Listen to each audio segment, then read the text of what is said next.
Fala pessoal, tudo bem? Mais um vídeo saindo para o canal e a pergunta que não quer calar: por que os fundos imobiliários estão derretendo de preço?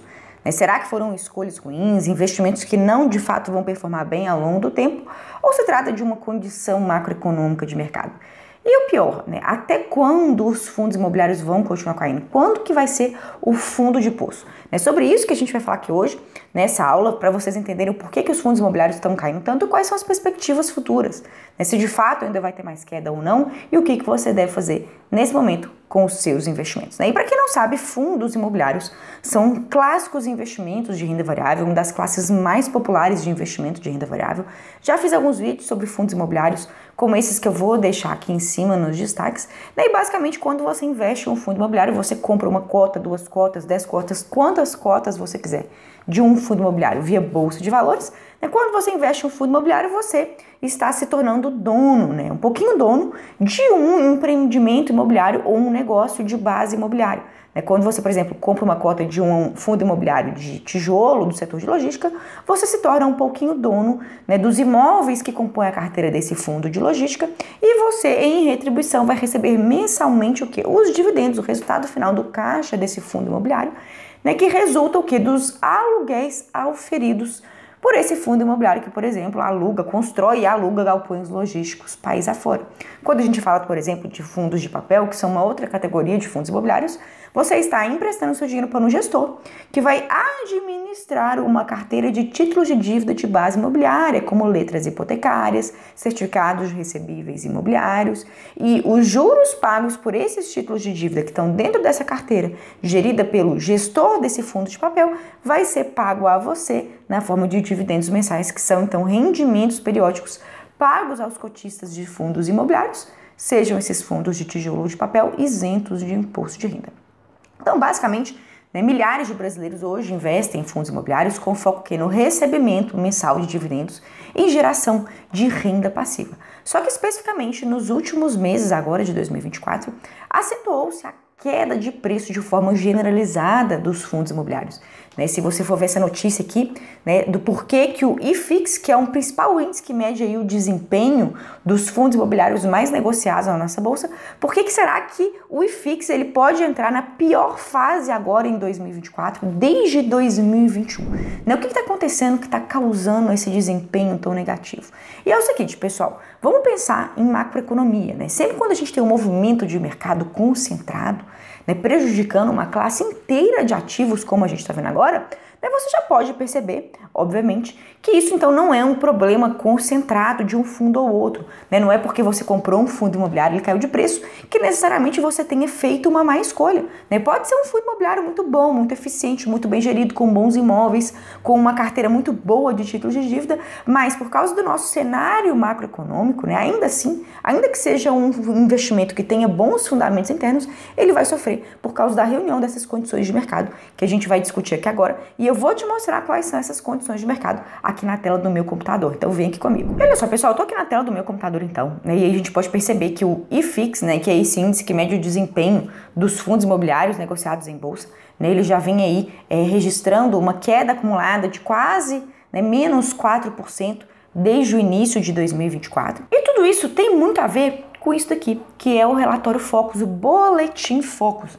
Para quem não sabe, para quem ainda não é o meu aluno, inclusive se você tiver interesse em se tornar meu aluno, aprender comigo a investir em renda fixa, renda variável, investimentos no exterior, se tornar um investidor completo que vai entender o que está acontecendo no mercado, vai perder o medo de investir e vai então conseguir fazer escolhas muito mais eficientes para proteger e multiplicar o seu dinheiro ao longo do tempo, acesse a lista de espera do curso, cujo link está aqui embaixo na descrição desse vídeo, e acesse o quanto antes, porque agora em novembro nós teremos uma promoção exclusiva de Black Friday, vamos fazer um preço do curso que não era visto desde o ano passado. Então, se você quiser se tornar meu aluno e ainda aproveitar a melhor condição do ano para isso, entre na lista de espera pelo link que vai ficar aqui embaixo na descrição.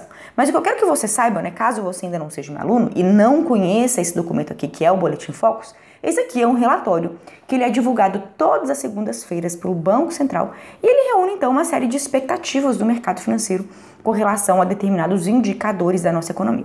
Perceba que esse Boletim Focus aqui, curiosamente, olha só, ele é de fevereiro de 2024. Então eu tomei né, o cuidado de trazer um Boletim Focus do início do ano, para vocês verem quais que eram as expectativas para 2024 que o mercado financeiro tinha, e vamos comparar com as expectativas do mercado financeiro agora, em praticamente novembro de 2024. Então, olha só, se eu ampliar aqui a tela, e vocês vão ver aqui junto comigo, perceba que a gente tinha uma expectativa que até o final do ano a nossa taxa Selic, né, ela cairia para 9%.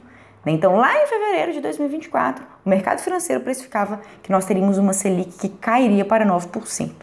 Só que se você acompanha minimamente o mercado financeiro, você sabe que agora, finalzinho de outubro, novembro de 2024, a gente está com uma Selic em 10,75% e que tem o quê? Projeção de alta, ou seja, tudo que era previsto com relação à Selic no início do ano se deteriorou. A gente tinha uma precificação de que a Selic ia cair, o que impulsiona o desempenho dos investimentos de renda variável, mas agora a gente viu que esse cenário mudou. E mais, olha só, por que será que a Selic ela teve que subir ao invés de cair? Por causa dessas projeções aqui.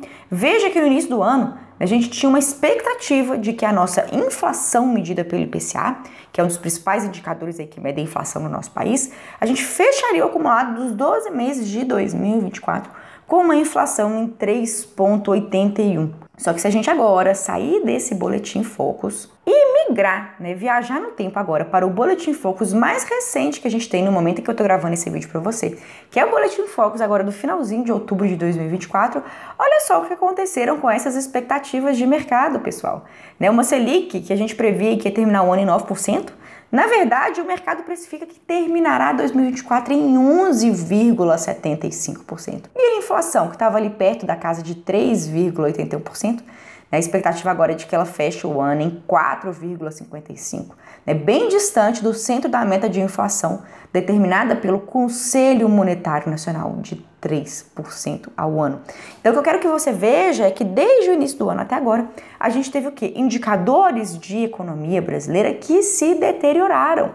Uma Selic que era para cair, mudou de rumo e passou a subir. Uma inflação que era para estar ali mais ou menos controlada, perto do centro da meta de 3% ao ano, agora está o quê? Cada vez mais se distanciando do centro da meta. E uma inflação que cada vez vem aumentando, ela obriga o quê? É justamente o Banco Central a aumentar a nossa taxa básica de juros da economia. E quando o Banco Central ele engata um ciclo de alta da taxa básica de juros da economia, ele mexe com a economia doméstica como um todo.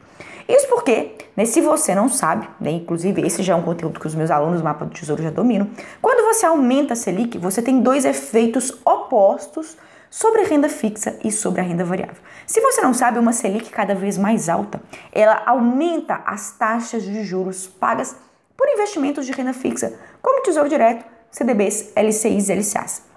Inclusive, isso é o que a gente vem observando nas últimas semanas aí de outubro, com relação a, por exemplo, o Tesouro Direto. Se você olhar aqui junto comigo as taxas do Tesouro Direto, a gente está com recordes históricos, tanto em títulos pré-fixados, como aqui com vencimento em 2031, quanto títulos 2029, 2035 e 2045 do Tesouro IPCA+. Eu já falei sobre esses recordes e alguns vídeos que eu já venho soltando aqui para o meu canal do YouTube há algumas semanas, vou deixar eles aqui em cima nos destaques da aula de hoje. E aí, quanto mais a Selic sobe, mais a gente vê uma pressão sendo exercida sobre as taxas pagas por esses investimentos aqui. E aí pensa aqui comigo. Olha, a gente tem investimentos de renda variável, que são aqueles investimentos em que a gente não tem uma previsibilidade do quanto eles exatamente vão render no futuro. E é exatamente por isso que eles se chamam investimentos de renda variável, que é o caso dos fundos imobiliários. E a gente tem aqui investimentos de renda fixa, como esses, pagando taxas cada vez mais altas, nas quais eu sei que se eu levar esses investimentos até o vencimento, eu vou ter garantido essas taxas anuais de retorno. O que o mercado financeiro como um todo ele pensa? O mercado financeiro, ele sempre busca os melhores retornos com os menores riscos. E se ele vê uma renda fixa pagando cada vez mais, qual que é o estímulo que o mercado financeiro como um todo tem? Sejam investidores pessoas físicas, sejam empresas, sejam investidores institucionais como grandes bancos, fundos de pensão. Todos esses investidores eles pensam, olha, tá mais interessante eu migrar para a renda fixa, porque estão me pagando uma taxa muito boa garantida, enquanto na renda variável eu não sei ao certo o que vai acontecer. E é exatamente esse fenômeno que a gente vê. Uma Selic mais alta torna os investimentos de renda fixa mais atrativos e a gente consegue ver uma força migratória saindo da renda variável e indo para a renda fixa. Inclusive, se você analisar, né, o comparativo e a série histórica da relação entre a nossa taxa Selic, por exemplo, o índice Bovespa, que mede o desempenho dos principais ativos, das principais ações mais negociadas na nossa bolsa, você vai ver que quando a Selic cai, a gente tem um bom desempenho da renda variável. Inclusive, vou deixar, né, o site por onde eu obtive essas informações, o link desse site aqui na descrição desse vídeo, que tem então esse estudo super detalhado sobre a correlação entre taxa Selic e índice Bovespa, que é um índice também que reflete o desempenho do mercado de renda variável. E aí perceba que quando a Selic cai, que é representada aqui por essa linha em azul escuro, o índice Bovespa ele tem um bom desempenho. Né? Olha aqui, entre 2020 e 2021, quando a nossa Selic caiu rapidamente, o índice Bovespa ele aumentou muito. Né? Por outro lado, quando a Selic sobe, aqui por exemplo entre 2014 e 2017, né, o índice Bovespa ele tende a se desvalorizar, justamente porque uma Selic mais alta, ela valoriza as taxas de rentabilidade pagas pela renda fixa e torna a renda fixa mais atrativa do que a renda variável. E além disso, a gente tem um outro impacto, né? Uma Selic mais alta, ela inibe o desempenho do mercado financeiro, inibe o crescimento da economia como um todo. Né? Eu costumo falar que a Selic ela é um remédio amargo, porque ela tem efeitos negativos sobre a economia, ela inibe o crescimento, ela inibe a geração de empregos, mas ela é um remédio amargo para evitar um mal pior, que é o descontrole inflacionário. E uma Selic mais alta, então, ela reduz o crescimento do país. E aí, pensa aqui comigo, vou te dar um exemplo. A gente tem aqui na tela agora um fundo, né, de tijolo, que é um fundo de tijolo que na minha visão é excelente, que é o BTLG11, é um fundo de logística, né, que constrói então galpões logísticos, coloca esses galpões logísticos para alugar e com o dinheiro do aluguel retribui os seus investidores distribuindo dividendos. E aí pensa aqui comigo, num cenário de Selic mais alta, um fundo como esse de logística, ele é duramente impactado. Por quê? Porque se a gente tem uma Selic mais alta, a gente vai ter um crescimento menor da economia, a gente vai ter menos vendas, menos faturamento das empresas e a gente vai ter menos estímulos para quê? Para que empresários aluguem e ocupem os galpões logísticos construídos pelo BTLG11. Então, um fundo como esse, né, ele tem uma pressão que para o aumento da vacância, né, dos imóveis que estão ali dentro, não necessariamente no curto prazo, porque geralmente fundos como esses, né, têm contratos aí de longo prazo, mas ele consegue então ver um cenário mais nebuloso à frente, com uma maior dificuldade para manter todos os seus imóveis alugados. Né, e isso impacta diretamente o quê? Né, o valor da cota, do preço da cota de BTLG11. Né, se a gente for ver, no momento em que eu estou gravando essa aula para você, o BTLG11 ele é negociado a R$ 96,35, então você pode comprar uma cota a esse valor.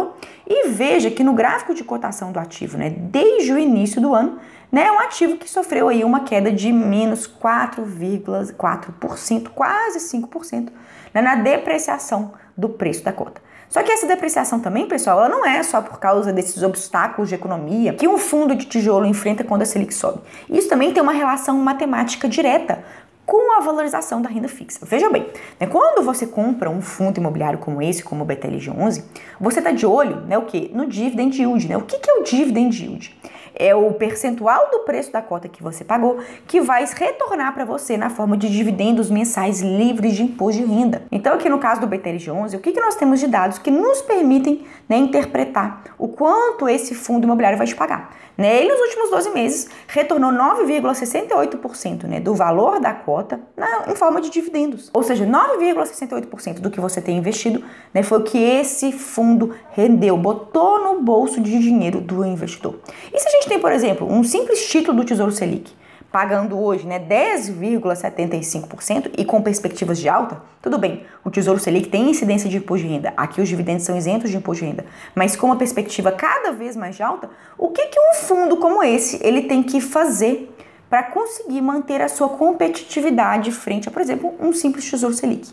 Obviamente, ele tem que aumentar o seu dividend yield, né, para ele conseguir brigar frente a frente com investimentos simples, como esse que eu acabei de citar para você. E na verdade, o que é o dividend yield? É uma relação direta entre, né, o preço da cota do fundo, que aqui no caso do BTLG11 é de R$ 96,35, em relação aos dividendos pagos. E se você tem um preço de cota que ele vai caindo ao longo do tempo, né, por causa de toda essa onda negativa macroeconômica que atinge em cheio os fundos imobiliários, a gente tem que matematicamente o quê? O dividend yield ele sobe. Então, se o fundo ele mantém o seu pagamento de dividendos e o preço da cota ele cai, o dividend yield sobe. Então perceba que no momento que os investimentos de renda fixa estão ficando mais competitivos, todo o mercado de fundos imobiliários ele precisa fazer um ajuste como esse. Ou ele consegue aumentar os dividendos pagos, né, para fazer com que o dividend yield aumente, ou se ele não consegue aumentar os dividendos pagos a cada mês, ele precisa o quê? Reduzir o valor da cota para que o dividend yield final, que é a relação entre o preço da cota e o dividendo distribuído todos os meses,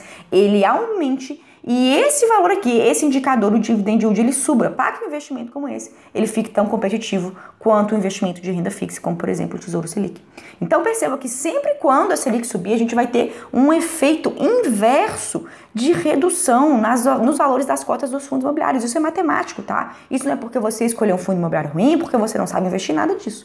Isso é matemática e sempre vai acontecer. Isso é matemático e sempre vai acontecer com os fundos, principalmente os fundos de tijolo, né? Os fundos de papel, até que eles nem são tão prejudicados assim. Eu já falei sobre o porquê fundos de papel não são tão prejudicados com a alta da Selic nesse vídeo que eu vou deixar aqui em cima de destaques e também ao final da aula de hoje. Mas os fundos de tijolo, como esse aqui, são duramente impactados. Então, o que você tem que fazer num momento como esse? Ou você, se caso você tenha interesse em ampliar a sua carteira de fundos imobiliários, você compra mais fundos imobiliários, aproveitando preços descontadíssimos para você reduzir o seu custo médio de aquisição dessa carteira de fundos imobiliários, ou então simplesmente você não vai fazer nada com seus fundos nesse momento, nem vai ficar consultando oscilação de preço no curto prazo, tá? E vai esperar o quê? Essa condição macroeconômica de mercado se dissipar quando a gente tiver indícios aí que a Selic vai começar a cair, ou pelo menos que ela vai parar e interromper o seu ciclo de alta, né? Os fundos imobiliários vão voltar a performar bem. Portanto, mantenha calma, entenda o que está acontecendo e ou você compra mais, ou você não faz nada, porque esse momento não é momento o quê? De você se desfazer dos seus investimentos de renda variável. Por hoje é isso, espero que vocês tenham gostado da minha análise. Reitero o conteúdo para você entrar na lista de espera do curso Mapa do Tesouro pelo link que vai ficar aqui embaixo na descrição e até a próxima.